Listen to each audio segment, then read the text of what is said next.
Hello viewers, আসসালামু আলাইকুম। Rafi fish BD চ্যানেলের পক্ষ থেকে বরাবরের মতো আপনাদেরকে জানাই শুভেচ্ছা অভিনন্দন। ভিউয়ার্স, বরাবরের মতো আজকেও আপনাদের মাঝে নতুন একটি ভিডিও নিয়ে হাজির হলাম। আমার হাতে যেই পোনাগুলো দেখছেন এটি অরিজিনাল চকলেট কালার হাইব্রিড মাগুর মাছের পোনা। আজকে আলোচনা করব এই হাইব্রিড মাগুর মাছের পোনাগুলো কীভাবে চাষাবাদ করবেন, এগুলো কতদিনে বাজারজাত করতে পারবেন এবং এই পোনা নিয়ে কিছু বিস্তারিত গুরুত্বপূর্ণ আলোচনা করব। সম্পূর্ণ ভিডিওটি লক্ষ্য করে দেখবেন। ভিউয়ার্স, বর্তমান প্রেক্ষাপটে হাইব্রিড মাগুর মাছের পোনার বাজারে ব্যাপক চাহিদা রয়েছে এবং এই মাছগুলো খুবই লাভসম্পন্ন চাষাবাদযোগ্য পোনা। এই মাছগুলো খুব সহজে চাষাবাদ করা যায়। ভিউয়ার্স, আপনারা যারা হাইব্রিড মাগুর মাছের পোনাগুলো চাষাবাদ করতে চান, আপনারা চাইলে ময়লা আবর্জনা পুকুরে খুব সহজে এই মাছগুলো চাষাবাদ করতে পারেন। এই মাছগুলো পুকুর প্রস্তুত করার কোনো প্রয়োজন নেই।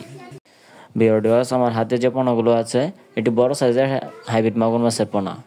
এই পোনাগুলোর সাইজ 5 থেকে 6 ইঞ্চি সাইজের হাইব্রিড মাগুর মাছের পোনা।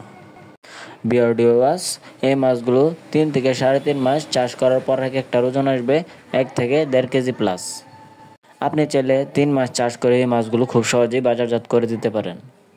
এই মাছগুলো নিজের খাদ্য নিজেই সংগ্রহ করে থাকে ময়লা আবর্জনা পুকুর থেকে। এই মাছগুলো চাষাবাদ করে আপনি যদি আরও অল্প সময়ের ভিতরে বাজারজাত করতে চান তাহলে আপনি খাওয়াতে পারেন মুরগির লিটার, পচা পান্তা ভাত, গরুর লিটার ইত্যাদি।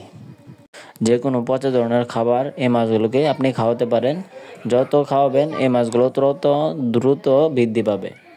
আপনারা যারা এই অরিজিনাল হাইব্রিড মাগুর মাছের পোনাগুলো ক্রয় করতে চান, আপনারা চাইলে আমাদের স্ক্রিনে দেওয়া নম্বরে যোগাযোগ করে অল্প খরচে এই মাছগুলো সংগ্রহ করতে পারেন। আমরা সারা বাংলাদেশের 64 জেলায় এই মাছগুলোই বিনামূল্যে হোম ডেলিভারি দিয়ে থাকি। ভিউয়ার্স, ভিডিওটি ভালো লাগলে লাইক করে দিবেন। আর আপনারা যারা আমাদের চ্যানেলে নতুন আছেন অবশ্যই চ্যানেলটি সাবস্ক্রাইব করে দিয়ে পাশে থাকবেন নিত্য নতুন ভিডিও পাওয়ার জন্য।